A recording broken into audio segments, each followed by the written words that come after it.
بسم اللہ الرحمن الرحیم. السلام علیکم ناظرین. براق ڈیجیٹل کے ساتھ میں ہوں آپ کی میزبان شمائلہ چودھری. آپ کو ایک نئی پوڈ کاسٹ میں خوش آمدید کہتے ہیں.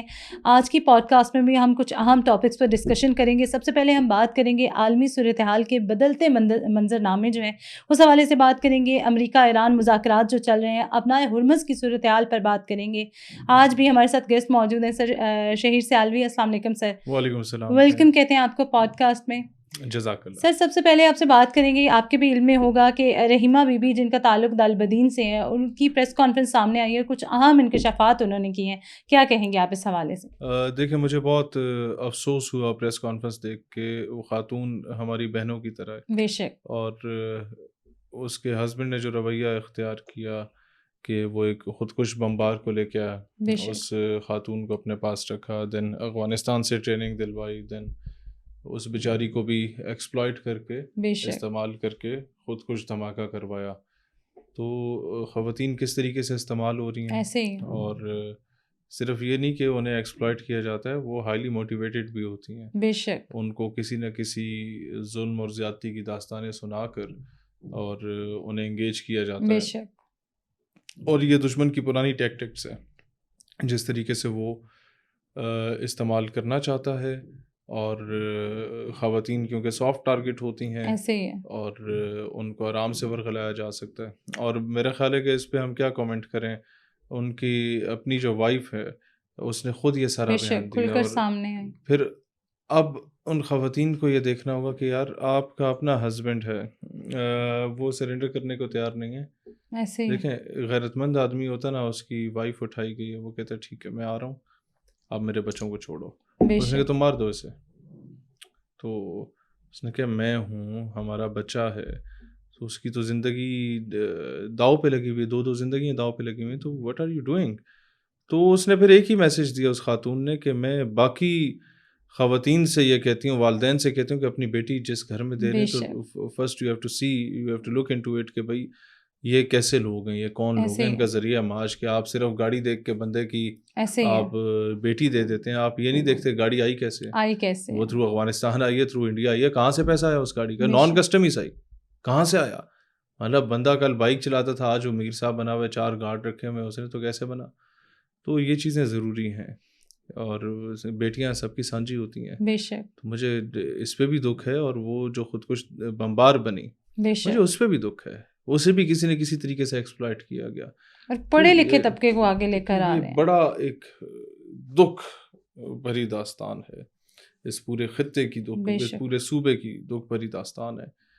کاش کہ یہ انرجیز جو ہماری ویسٹ ہو رہی ہیں دہشت گردی کے مقابلے میں, یہ انرجیز اس صوبے کے تعمیر و ترقی کے لیے یوٹیلائز ہو رہی ہوتی ہیں. جو بجٹ دہشت گردوں کے مقابلے میں لگ رہا ہے اس صوبے کی تعمیر و ترقی پر لگتا, تو یہ دہشت گرد اس نہج پہ پہنچا دیتے ہیں ریاست کو بھی کہ ایک عام آدمی کی زندگی مفلوج ہو جاتی ہے. بے شک ایسے ہی از انیبل ٹو ڈو اینی تھنگ. بلڈنگ بنائے گا مزدور مار دیں گے, ایسے ہی ہے. بینک بنائے گا لوٹ دیں گے, اسکول بنائے گا ٹیچر پنجابی ہے مار دیں گے, ہاسپٹل بنائے گا ڈاکٹر سندھی ہے مار دو. اپنے بچے نہیں اسکول میں نہ بھیجو کیونکہ یہ ریاست کے وفادار بن جائیں گے. تو all these people are doing against the state, against their own people, against the people of Balochistan. بے شک. یہ ان کو روئن کر رہے ہیں, ان کی زندگیوں کو تباہ کر رہے ہیں, تو انفارچونیٹ ہے. بے شک. سر پسنی میں مرد و خواتین, بچے, بوڑھے, جوان جو ہیں وہ بی ایل اے اور بی ایل ایف کے خلاف جو ہے سراپا احتجاج نظر آ رہے ہیں کہ ہمارے بچوں کو کس طرح سے جو ہے وہ بلیک میل کر کے کس طرح دہشت گردی کی جانب جو ہے لے کر جاتے ہیں اور کس طرح ریاست کے خلاف استعمال کرتے ہیں, کھل کر سامنے آ گئے ہیں. یہ اللہ کا بڑا کرم ہے. کل بھی میری ملاقاتیں ہوئی بلوچستان کے مختلف جو یوتھ ایکٹیوسٹ تھے, میڈیا کے لوگ تھے, دے کیم ٹو اسلام آباد, they were highly motivated, اور وہ کہہ رہے تھے کہ اب شعور آ رہا ہے, اور شعور اس لیے آ رہا ہے کہ سوشل میڈیا جب ہم نے استعمال کرنا پریکٹیکلی شروع کیا, پہلے تو وہی ہوتا تھا جو ہم دکھایا جاتا تھا ہمیں, ایسے ہی. اب تھوڑا سا ہم بڑے ہو گئے, تھوڑے سمجھدار ہو گئے, تو ہم نے اس کے علاوہ بھی دیکھا, تو اندازہ ہوا کہ چیزیں اس طرح کی نہیں ہیں جس طریقے کی بتائی جاتی ہیں. اور ایک طرف یہ ہے کہ چند بکاؤ مال لوگ ہیں جو سمجھتے ہیں کہ ریاست کو ہم توڑ دیں گے, اور دوسری طرف ریاست بنانے والی قوتیں کون تھیں. خواجہ قمر الدین سیالوی رحمۃ اللہ علیہ وہ شخصیت تھے کہ جب تحریک پاکستان کا آغاز ہوا تو کافی سارے مولوی اور پیر خریدے گئے پاکستان کے اگینسٹ بھی فتوے دلوائے گئے, قائد اعظم پہ کفر کے فتوے دلوائے گئے. تو خواجہ قمر الدین سیالوی رحمۃ اللہ علیہ واز دا پرسن کہ جو نکلے اور کیمپین انہوں نے شروع کی ایک علیحدہ ریاست کی. اس وقت کا جو گورنر پنجاب تھا خضر حیات ٹیوانہ, متحدہ پنجاب کا, مطلب انڈین اینڈ یہ اس خطے کا پنجاب, اس کے پاس تو پاکستان آزاد نہیں ہوا تھا. اس نے کہا جی یہ بلینک چیک لیں, fill and sign it and tell me the amount of money you need, جنہیں پیسے چاہیے نے مینو دسو, تے اج تو بعد جنات اسات نہیں دینا.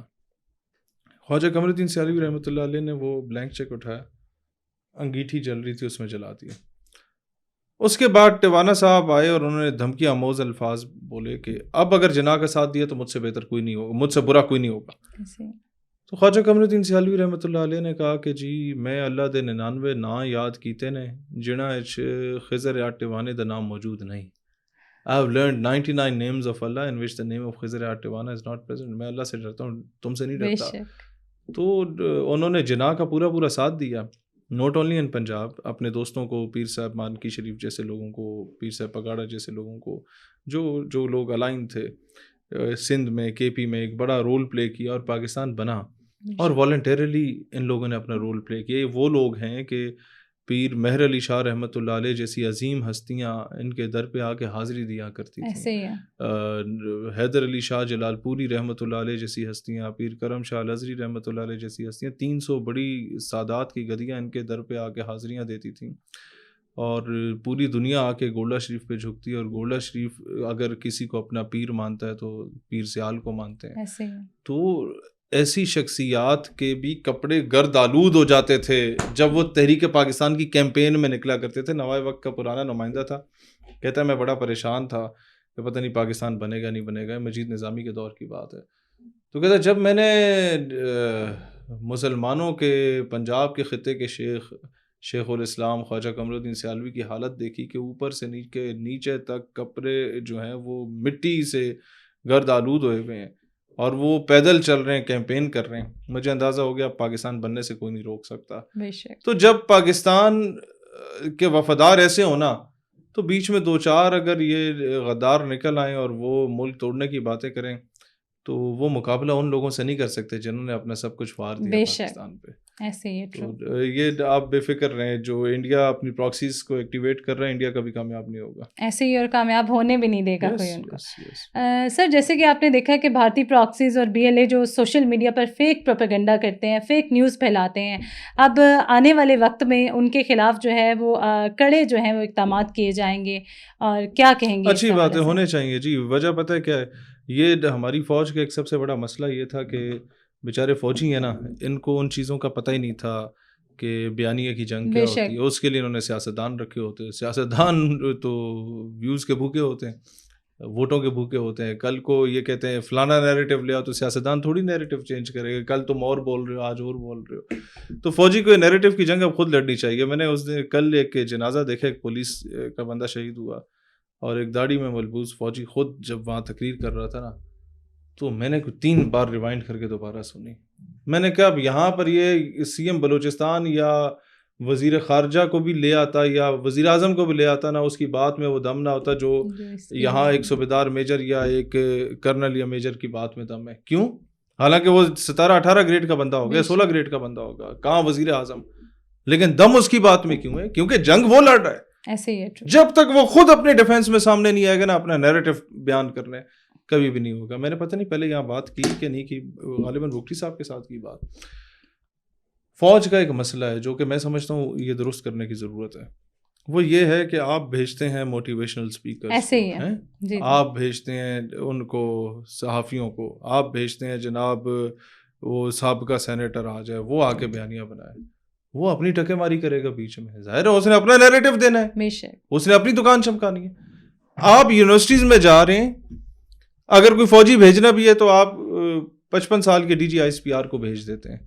وہ بہت اچھا آدمی ہے, اس نے بڑی اچھی اپنی لائف گزاری ہے, بٹ ایک مسئلہ ہے وہ اور آج کی جین زی میں کوئی 30 سال کا گیپ ہے. ٹرو. وہ جین زی کو اس انداز میں نہیں سمجھا پائے گا. ایسے ہی ہے. اور D G I S P R صاحب ہیں ابھی کے صاحب کا یا جس نے بھی بعد میں آنا ہے, وہ 8-10 سال سے آپس ایریاز میں ڈائریکٹلی نہیں رہے ہوں گے. جس طرح ایک لیفٹیننٹ کپتان رہتا ہے, جس طرح وہ خود بھی رہے اپنے لیفٹیننٹ کپتانی میں, بٹ جو ابھی ہے, میں سمجھتا ہوں آج کے دور کے کپتان جو وزیرستان کاٹ کے آئے ہیں, آج کے دور کے کپتان جو ایل ایس سی پہ رہ کے آئے ہیں, جو سیاچین میں سولیٹری کنفائنمنٹ میں غریب ایک ڈبے میں بند رہ کے پورا سال رہ کے آئے ہیں, کہ جہاں آپ کو خوف ہوتا ہے فراسٹ بائٹ کا, اور سو آپ کے جسم میں مسئلے کریٹ ہو جاتے ہیں. ایسے جوان کو کبھی جب وہ اترے نا کسی یونیورسٹی بھیج دو, اور یونیورسٹی والوں کو بولو بیٹا پوچھو کیا سوال ہے, مجھے گالی بھی دو, اور یہ بھی بولو کہ یہ جو دہشت گردی ہے اس کے پیچھے وردی ہے, میں تمہیں لاجیکلی کنونس کرتا ہوں. بے شک وہ کپتان جس طریقے سے کنونس کرے گا نا, وہ سمجھیں گے یار صحیح کہہ رہا ہے, کیونکہ وہ ڈپلومیٹک لینگویج نہیں استعمال کرے گا. وہ بولے گا یار یہ مائک بند کرو, کیمرے شیمرے, آؤ ذرا کھل کے بات کرتے ہیں. پھر جو بچہ وہاں سے 1000-1200 بچہ آڈیٹوریم سے نکلے گا نا, اسے اندازہ ہو کہ یار فوج is at the right side of the history, convey کرے گا. اب آپ کا جرنیل جاتا ہے, وہ ایڈریس کرتا ہے, وہ بڑا ڈپلومیٹک لینگویج میں, دیکھیں جی یہ اپوزیشن پارٹیز بھی ہماری ہیں, یہ گورنمنٹ بھی ہماری ہے. لوگ کہتے ہیں جھوٹ بول رہے, کیونکہ اس نے ڈپلومیٹک لینگویج میں وہ کل وہ مل کے امریکہ کو, پرسوں وہ مل کے آیا ہوگا ایران کو, پہلے وہ روس کو مل کے آیا ہوگا. جو کہانیاں اس نے اسے سنانی ہوتی ہیں نا, وہ سنا رہا ہوتا ہے 20 سال کے بچے کو.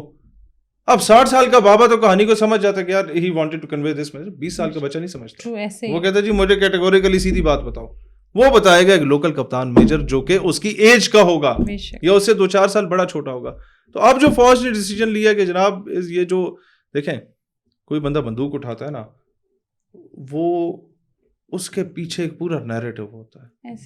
وہ نیریٹو بنانے والے جو سوشل میڈیا اکاؤنٹس ہیں, جب تک آپ اس بدبخت کو جو وہ جھگی میں گھس کے یا کسی اور ڈھابے پہ بیٹھ کے جو کاروائی ڈال رہا ہوتا ہے نا, اور ہزاروں لوگوں کو ورغلا رہا ہوتا ہے, اس ایک بندے کے 250 کے پیکج پہ آپ 20 کروڑ کا ریاست کا نقصان کروا بیٹھتے ہیں. وہ اتنے سرمچار پیدا کر دیتے ہیں, آپ ڈائریکٹ اس بندے کو پکڑے. اور یہ this is a very good decision taken by army, I appreciate it.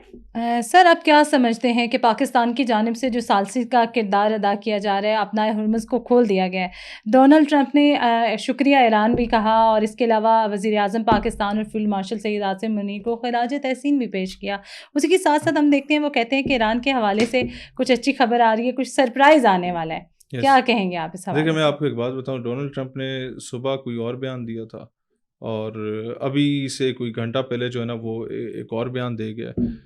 یہ اب سٹیایا ہوا ہے, یہ جنگ سے نکلنا چاہتا ہے, اور نیتن یاہو اسے جنگ سے نکلنے نہیں دے رہا.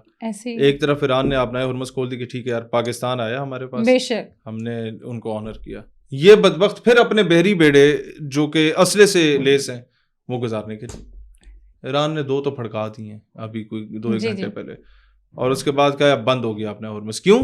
کیونکہ تم نے جو ناکہ بندی دائیں بائیں کی ہوئی ہے وہ تو تم نے کھولی نہیں ہے, تو پھر میں اپنے ہرمز کیوں کھولوں, اور پھر بند ہو گیا. تو یہ جنگ لنگر آن کرنا چاہتے ہیں جب تک ایران یہ نہ کہے کہ بھائی آپ جیت گیا. یہ اسی طریقے سے میرے خیال ہے ایران کو ایک کام کرنا چاہیے, جس طرح ایک ضدی بچہ ہوتا ہے نا محلے کا, وہ نہیں میں جیتوں گا, آپ رکھ کے 6 چماٹ مارتے پھر کے تو بیٹا تم جیت گئے جاؤ. جب تک آپ ٹرمپ کے ساتھ ایسے نہیں کرتے نا 6-7 چماٹے مارو اسے, تم جیت گئے, ٹھیک ہے. بھارتی پراکسیز کے حوالے سے ہم نے بات کی کہ سخت مانیٹرنگ کی جائے گی. مئی کی جنگ کے بعد ابھی جو ہے بھارتی میڈیا دعویٰ کر رہا ہے کہ جو ہے پاکستان کے جو اعلیٰ قیادت ہے یا بہترین جو لوگ ہیں وہ لوگ جو ہے بیک چینل جو ہے ملاقاتیں جو ہیں وہ جاری رہی ہیں. کیا کہیں گے؟ دیکھیں بھارت سے ایک تو بیک چینل ملاقاتیں کیا فرنٹ اینڈ پہ ہوئی, جب مئی کی جنگ ہوئی بھارت نے بھی اناؤنس کیا, ہم نے بھی کیا کہ جی کچھ TOR سیٹ کر لیتے ہیں, بیٹھ جاتے ہیں کسی تیسرے ملک میں, برادر ملک میں, جو آپ کا بھی برادر ہے تو ہمارا بھی ہے, تو بیٹھ جاتے ہیں. ریسنٹلی اگر کوئی اس طرح کی بات ہوئی ہے تو یہی ہوئی ہوگی بھائی جان ہم مذاکرات کر رہے ہیں, دنیا کے امن کرا رہے ہیں, آپ نے کوئی ٹکٹلی کی تو پھر بھائی جان آپ کو پتہ ہے نا ہم کیا کرتے ہیں. تو ایک تو آپ مسئلے بھی ہمارے ساتھ عموماً مئی کے قریب کرتے ہیں, اور لیکن بھارت کا کوئی نام و نشان بھی نہیں تھا, تو وہ اپنا نام بھی تھوڑا لانا چاہ رہے ہیں شاید. نہیں تو وہ تو ہم نے انہیں آفر کیا کئی بار کہ آپ آنا چاہتے ہیں تو چائے کا ٹھیکہ ہم آپ کو دیں گے, بٹ دے ریفیوز ٹو. انہوں نے کہا نہیں ہماری آپ تسلیل کر رہے ہیں. تو میرے خیال ہے اب ہندوستان کو انٹروین نہیں کرنا چاہیے. اور منی پور میں تو آگ لگی ہوئی ہے بہت بری ایسے طریقے سے, 2-3 دن سے وہاں سیپریٹسٹ نکلے ہوئے, اور بے شک. ہندوستانی فوجی گاڑیوں کا کانوائے جا رہا ہوتا ہے اور منڈ کے مار رہے ہوتے ہیں وہ انہیں. تو میرا خیال ہے ان کو they should learn a lesson out of it. Thank you so much sir for your time. جزاک اللہ. براق ڈیجیٹل سے فی الوقت اتنا ہی. اپنی میزبان شمائلہ چودھری کو دیجیے گا اجازت. اللہ نے کے بعد.